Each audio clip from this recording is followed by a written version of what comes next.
Hello, this is David Reimer, the director of the Dorothy Gerber Strings Program, and I am here today with Jennifer Hughes, who is a former teacher for the program. We're going to hear some more about the history from when she was assistant director and all of this as we are in the process of our 20th anniversary celebration this year. So welcome, Jennifer. Welcome. Thank you. Glad to be here.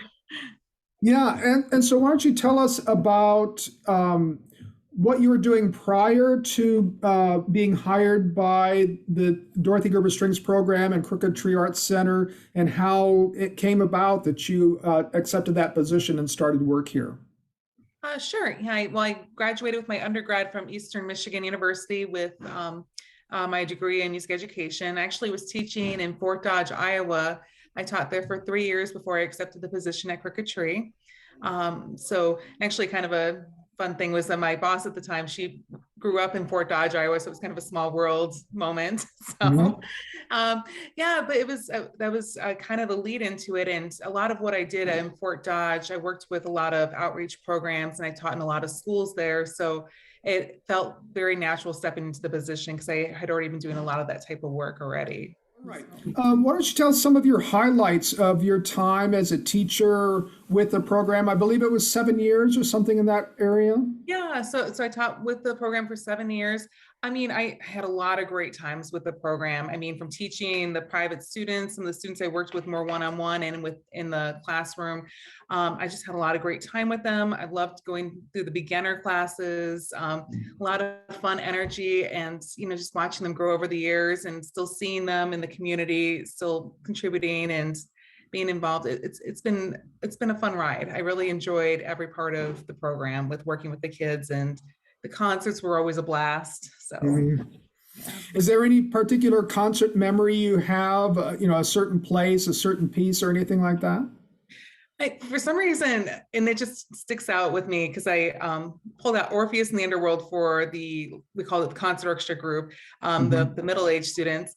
And it was kind of the first time I've ever played anything that fast and that wild. And it was probably within my first or second year of teaching with the program, but I just remember that being a really fun concert, and the kids and the parents were just really excited after we played that song. It just had so much energy. So that's probably one of the most memorable. I had a lot of great concert moments though, these guys. Right.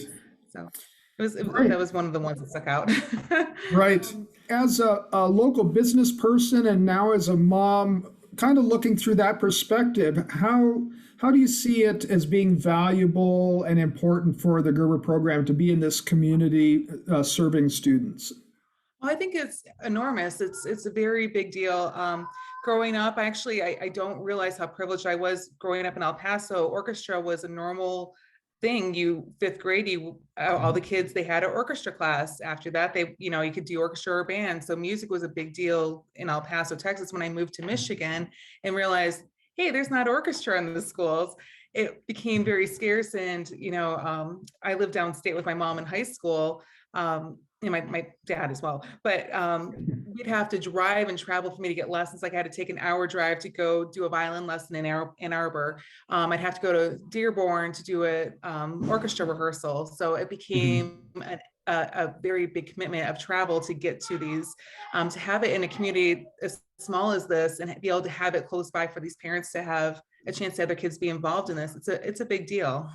It was a roller coaster going around with all the kids, but I mean, you could tell that it made an impact on the communities and these schools. It makes a difference in their lives and gives them something to hold on to, when they're growing up. I mean, it must, feel, especially to the people who are here at the beginning, amazing to think from where it started, in about 2001, that it's still here and serving the community. This legacy is really something to treasure.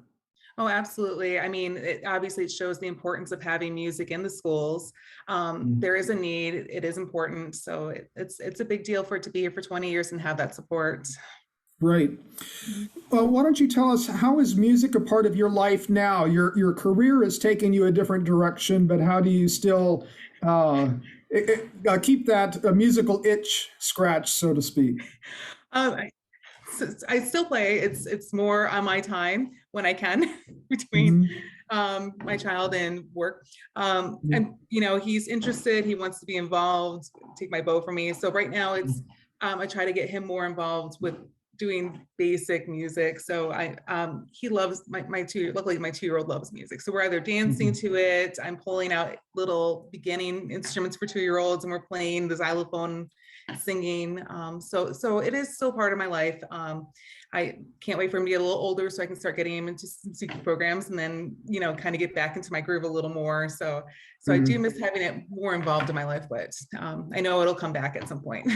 Thank you so much for sharing with us today. And again, we're looking forward to a lot of the former teachers and alumni and families being at our 20th anniversary banquet on May 22. So there'll be more stories to come. But thank you, Jennifer, for joining us today. Oh, thank you.